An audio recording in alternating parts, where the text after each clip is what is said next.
three waves of wearable technologies. Once again, in a nutshell, what are these three waves?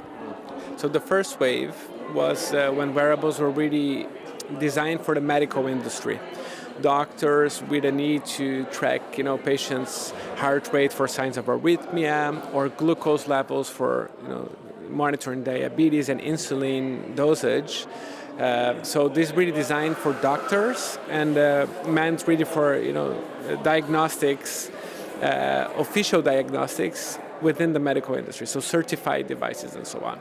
This wave kind of came to an end because we had too few devices commercially available, and patients, they wanted more, and they couldn't really wait for things to become available this way. And there was too much value in data as well, not only for patients, but for other industries interested in predicting who would gonna be sick, who would gonna lose earning ability, to give credit and so on, or insurance.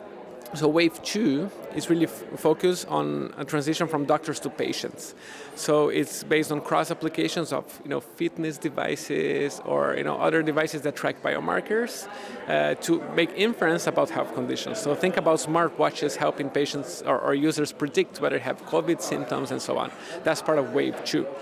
Wave 2 is also, a lot about cross applications. So, from wellness to health, but also the other way around. So devices that were originally meant to monitor babies' respiration rates to see if they would have a medical emergency at night, been actually used by, bought independently by parents just to sleep better at night with peace of mind that babies wouldn't have problems. But also you can imagine applications in the pet industry. Owners want to know if their pets are okay, if they need to change dietary composition and so on. So that's basically wave 2.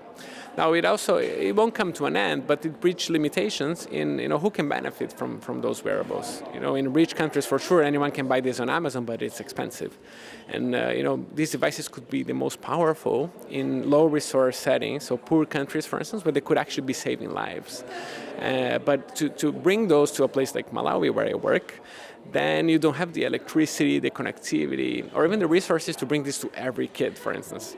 So you have to do this in a way that is a transition from diagnostics to surveillance. So instead of tracking every kid, you track a sample of kids and try to figure out, for instance, which villages have a problem, where malaria is spreading, where you have diarrhea epidemic, and then you can divert scarce resources to those settings and then actually save lives. So that's wave 3, that's currently ongoing.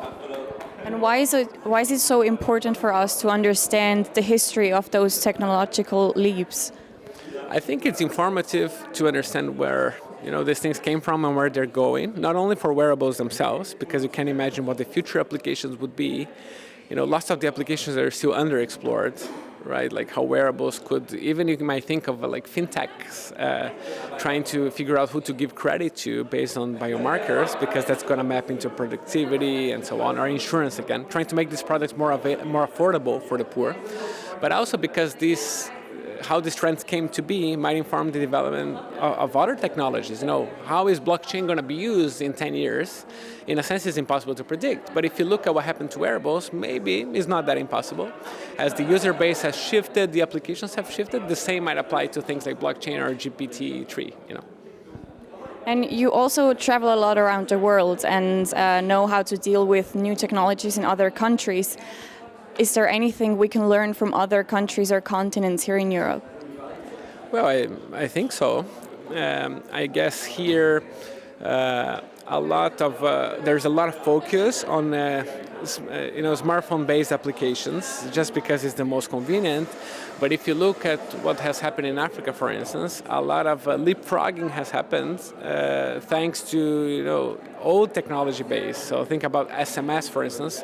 They are able to do transactions at scale in Africa is simply exchanging SMS, and that allows some innovations that are interesting. For instance, banks can already give you a SIM card that has a skin that's printed there with preloaded apps just by inserting this in your phone.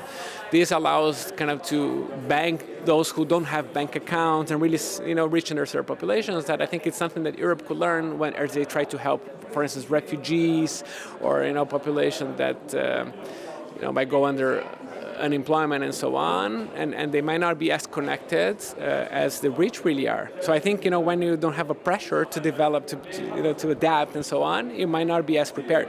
That's why we call these things leapfrogging. There's an advantage in some sense of being second when you haven't really been there from the start to benefit from connectivity, electricity and so on. It takes time to catch up, but that also allows you to kind of skip ahead in some dimensions because you're forced to do so.